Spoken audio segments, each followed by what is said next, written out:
E hoje a gente trouxe a Raíssa Lacerda, que é psicóloga perinatal, e ela veio hoje conversar sobre um assunto que ontem eu estava tratando desse assunto. Impressionante. Eu estava conversando com uma pessoa amiga que teve uma bebezinha, que hoje já tem 6 anos, e eu ouvi ontem o pai falar algo que me chamou bastante atenção. Quero agradecer pela tua vinda ao programa para a gente falar de um assunto tão importante, tão necessário, e que eu acho que as pessoas têm que receber com uma certa naturalidade. E é claro que a gente fala isso, mas é de uma certa forma dando apoio para quem está do outro lado, ou quem sabe para mim e para você amanhã. Sim. Porque hoje eu sou mãe, amanhã eu posso ser vó, né? Depois bisavó, e a gente não sabe o que a vida reserva pra gente. Então a gente hoje veio falar sobre essa preparação para a chegada de um bebê com deficiência, que é importante a gente falar. Seja bem-vinda, bom dia. Bom dia, Vanusa, muito obrigada. É um prazer estar aqui com vocês e falar sobre esse tema que deveria ser falado mais vezes. Mais vezes, de forma bem natural, porque a gente tem vivido no mundo a cada dia. E a gente tem percebido que as barreiras realmente são das pessoas. Eu acho que quando acontecem determinados eventos, inclusive eu estava conversando até com o Zan ontem, não só eventos que acontecem, seja hoje ou amanhã, deveria acontecer mais vezes para que as pessoas não se surpreendessem. Sim. Ou não tirassem muitas vezes proveito de algumas situações, né? Sim, com certeza, porque assim, como você colocou bem no início da sua fala, o preconceito ele nasce dos adultos. As crianças, sim, elas não entendem. Com mais naturalidade, não é verdade? Com mais empatia, com mais carinho, com mais amor e até com mais igualdade. Uhum. Eu queria chamar a atenção dessas mães que estão assistindo o nosso programa, de você, por exemplo, que pensa em ter um bebê, né? E aquelas mães que estão gestantes. Tem como a gente preparar essa mãe para ela começar a trabalhar na mente dela de que, claro, que ela quer um bebê, que ele venha sem nenhuma deficiência, mas se caso vier, como a gente deve encarar, como a gente deve lidar com o durante e também até mesmo com a notícia? Sim. É interessante porque existe um programa chamado Pré-Natal Psicológico. Sim. E no Pré-Natal Psicológico a gente já fala sobre isso, né? Sobre essas possibilidades, o que pode vir a acontecer durante a gestação, no pós-parto ou no decorrer do desenvolvimento da criança. Porque nem sempre a criança vai ter um diagnóstico na gestação. Sim. Ou imediatamente ali no pós-parto. E nesse Pré-Natal Psicológico acontece uma preparação, como o nome mesmo disse, para o que possa vir a acontecer, né? A gente mostra de fato pequenas gotas de realidade, né? Que é importante. Que é importante. E para aquela mãe, né? Para aquela mãe que vai ali receber aquele bebezinho, como é feito esse trabalho? Digamos que ela saiba que esse bebê vai chegar com alguma deficiência. Como pode ser trabalhado? É importante, Vanusa, que em primeiro lugar ela tem um apoio de especialistas, sim, né? E se ela perceber que ela não, tanto ela quanto o parceiro ou a família não estão tendo esse fortalecimento emocional para receber essa criança, porque vão aparecer inúmeras incertezas, medos, angústias e até mesmo a culpa, né? A culpa, muitas vezes ela vem de dentro para fora, mas às vezes ela vem de fora para dentro. Sim. Porque os familiares às vezes culpam, foi aquilo que você comeu, foi aquilo que você fez. E essa culpa muitas vezes toma de conta de uma maneira adoecedora, né? E aí, no entanto, essa mãe e essa família precisam ser acompanhados por um especialista, para que esse especialista coloque todos os pontos de desenvolvimento dessa criança.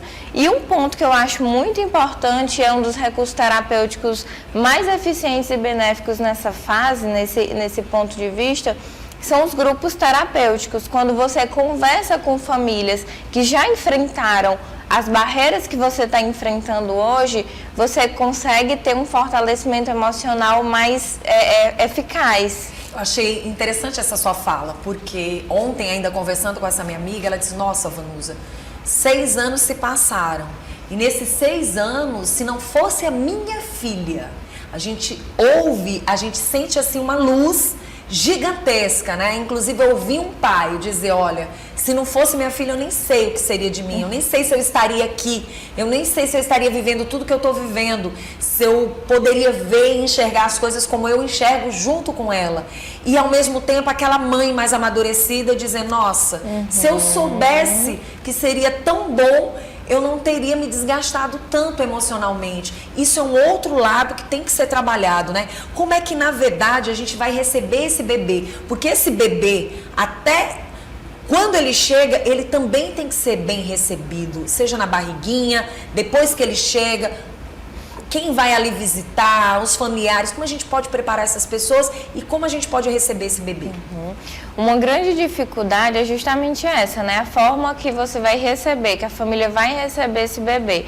Muitas vezes esses pais, quando eles não estão fortalecidos emocionalmente, eles acabam se distanciando um pouco do presente.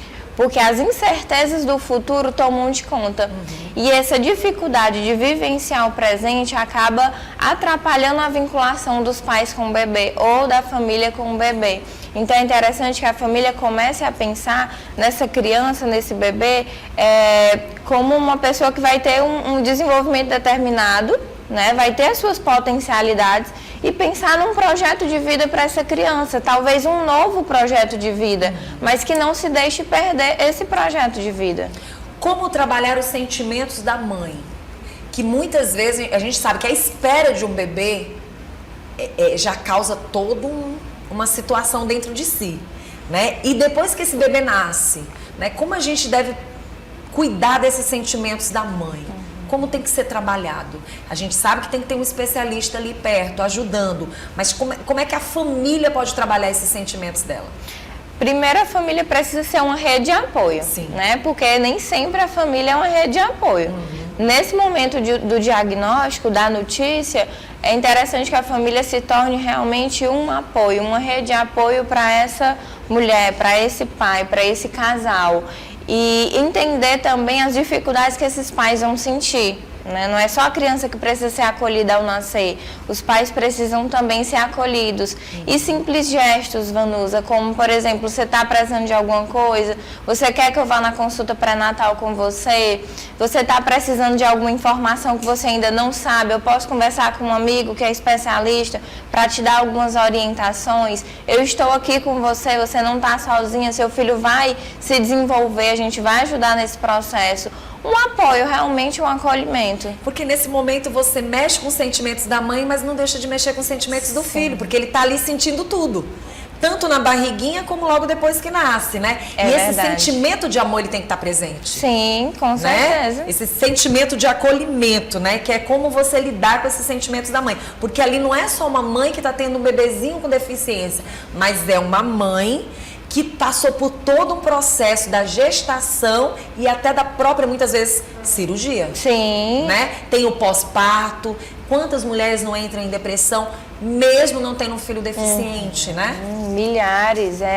A gente pensa que as pessoas geralmente pensam que a depressão pós-parto é raro.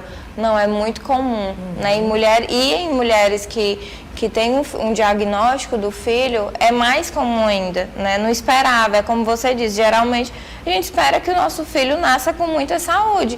Quando você tem um diagnóstico desse, eu presto muita atenção nas minhas pacientes, eu atendo numa associação que só são pais com filhos com síndrome de Down. E eu percebo uma coisa muito comum entre eles, que o medo principal é o medo das barreiras que o filho vai enfrentar. Às vezes o amor toma de conta ali, né? Quando tem um diagnóstico, o amor ele toma de conta. Porque é um filho que vai precisar de mais cuidado do que um filho que tivesse nascido totalmente saudável. E aí o medo do preconceito que o filho vai vivenciar, o medo das barreiras. Aí começa a pensar aí na escola, quando for entrar na escola. Então o medo principal é como a sociedade vai acolher essa criança. Interessante que você falando sobre a questão do medo. Quando você passa essa segurança para o teu filho, ele vai viver naturalmente aonde ele estiver. É verdade. Ao contrário, ele vai conquistar as pessoas e as pessoas vão ser conquistadas por ele de uma forma muito positiva. Então, assim, eu acho que essa coisa do medo de não ser natural é que atrapalha o desenvolvimento desse bebê, né? Dessa criança. É assumir mais com naturalidade. Como é que acontece, então? Como estimular esse desenvolvimento? Sim, é imprescindível, né? Estimular esse desenvolvimento da criança para que ela entenda que ela tem sim potencialidades. Então, quando a criança ela começa a entender que ela tem uma deficiência, que ela é diferente das outras pessoas, os pais vão precisar estar preparados psicologicamente para desenvolver e para explicar, olha, você tem uma deficiência, você é um pouco diferente, ela se denomina, não sei se você já ouviu falar, de mães atípicas.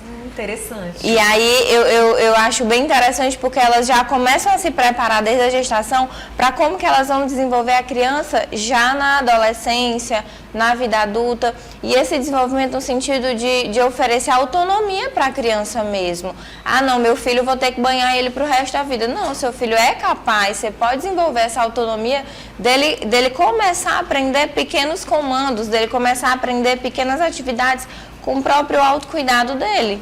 Quer dizer, existem detalhes ali, existem situações ali que ele vai vivenciar e ele vai se descobrir. Sim, se descobrindo aos poucos e formando a própria personalidade dele.